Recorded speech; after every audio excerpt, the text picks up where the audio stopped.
डरकर नैया पार नहीं होती और कोशिश करने वालों की कभी हार न होती।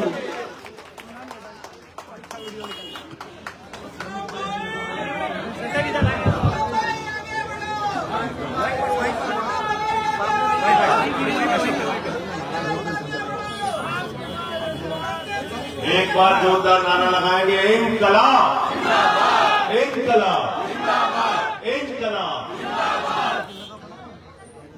मंच पर आसीन आपके लोकप्रिय विधायक असलम शेख जी, यहां पर मौजूद हमारे साथी रोबिन, संदीप भाई,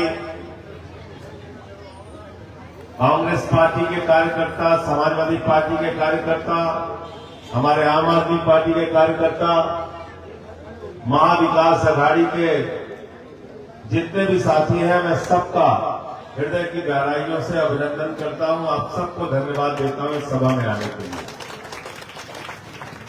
साथियों और दोस्तों, महाराष्ट्र का चुनाव क्यों आज पूरी दुनिया इसकी ओर देख रही है? क्यों आज पूरा देश महाराष्ट्र के चुनाव पर नजर लगाए हुए है? लोकसभा के अंदर नरेंद्र मोदी जी 405, 405, 405 का नारा दे रहे थे। इस देश की जनता ने 160 सीट नरेंद्र मोदी की कब में 240 में उनको पहुंचा दिया। और क्या सोच रहे थे? सोच रहे थे काम नहीं करेंगे, देश के अंदर धार्मिक उन्माद पैदा करेंगे, हिंदू को मुसलमान से लड़ाएंगे, सिख ईसाई में बंटवारा करेंगे, इस देश को नफरत की बुनियाद पर आगे बढ़ाएंगे और वोट लेके 400 सीट पाएंगे। यही ख्वाब देखा था नरेंद्र मोदी ने, यही ख्वाब देखा था भारतीय जनता पार्टी ने।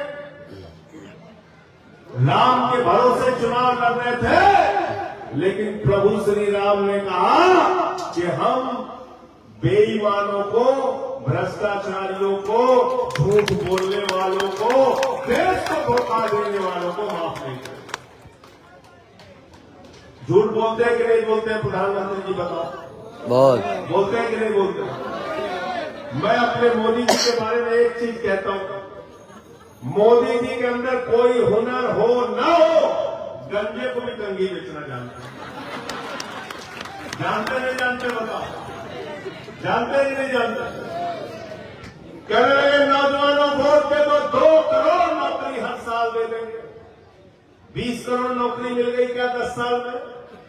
मिल गई क्या?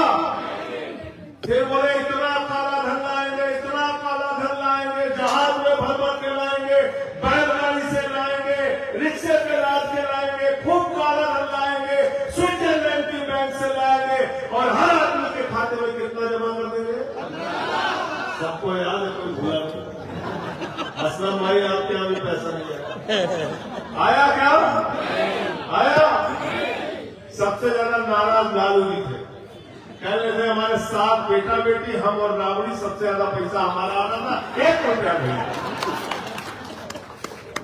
15 लाख के नाम पे झूठ बोला। फिर कहने लगे किसानों की आमदनी 2 गुना कर देंगे, उनको झूठ बोला। फिर कहने लगे महंगाई कम कर देंगे, डॉलर मजबूत हो जाएगा, रुपया मजबूत हो जाएगा, डॉलर कमजोर हो जाएगा। रुपए की हालत पतली हो गई, डॉलर मजबूत हो गया, वो भी झूठ बोला। बोले 40 रुपए में डीजल बिकेगा और 50 रुपए में पेट्रोल बिकेगा।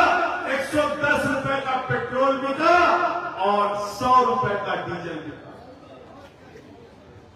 महंगाई से देश की जनता की कमर टूट गई। 1200 रुपए का गैस का सिलेंडर बिका, 250 रुपए का टमाटर बिका, 300 रुपए का सरसों का तेल बिका, 600 रुपए का लहसुन बिका। महंगाई से गरीब आदमी की कमर टूट गई, कमर टूट गई गरीब आदमी की। और मैं आप लोगों से कहने के लिए आया हूं, असलम शेख भाई को जब वोट देने के लिए जाना तो नरेंद्र मोदी जी की बात को याद करके जाना। अब ये भी नाराज हो गए, हमसे कह रहे मोदी की बात याद करके हमारे वोटर को जाए। मैं आपके वोटर को कह रहा हूं मोदी की बात याद करके जाना। मोदी जी ने कहा था भाइयों और बहनों, जब घर से निकलना तो गैस का सिलेंडर देख के निकलना। तब 400 रुपए का सिलेंडर था, आज संडे से आपसे कहने के लिए आया है जब वोट देने के लिए जाना तो घर का सिलेंडर देख के निकलना। 1200 रुपए का सिलेंडर हो गया। और जब घर से निकलना है वोट देने के लिए तो अपने पेट्रोल वाली बाइक भी देख के निकलना। 100 रुपए का पेट्रोल हो गया। जब घर से निकलना तो डीजल वाली कार भी देख के निकलना, वो भी महंगी हो गई। तेल भी महंगा हो गया, डीजल 100 रुपए का मिला।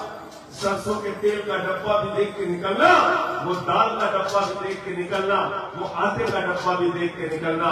अगर तुमको महंगाई याद रहेगी, अगर तुमको बेरोजगारी याद रहेगी, अगर तुमको गैस का सिलेंडर बढ़ा हुआ दाम याद रहेगा, अगर तुमको याद रहेगा कि प्रधानमंत्री नरेंद्र मोदी ने तुमको झूठ बोलने का काम किया, तुम्हारे साथ विश्वासघात करने का काम किया, तो वोट महाविकास अघाड़ी को दे देना, कांग्रेस पार्टी को दे देना, असलम शेख को दे देना। तो इतना झूठ बोला प्रधानमंत्री ने। सबसे पहले भगवान श्री राम ने कहा कि तुझको अयोध्या में हराएंगे। सबसे पहले अयोध्या हराया नहीं हराया बताओ। यूपी वाले हैं सब यहां पे है ना। हमारे घर सुल्तानपुर पड़ा था, सुल्तानपुर है।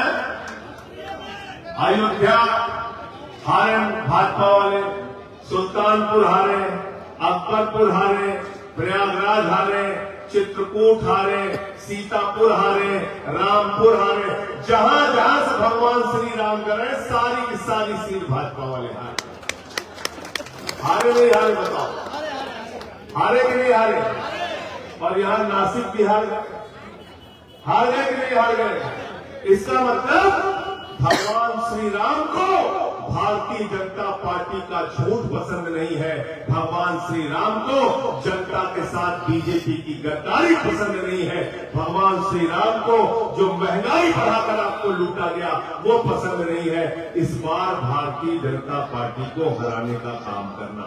3 बार हराया है, 4थी बार भी हराने का काम आप लोग करना। तैयार हो सब लोग? तैयार हो? फालतू के नारों में तो नहीं फंसोगे हैं? जो लोग कोई काम नहीं करते वो चुनाव में आपको भड़काने का काम करते।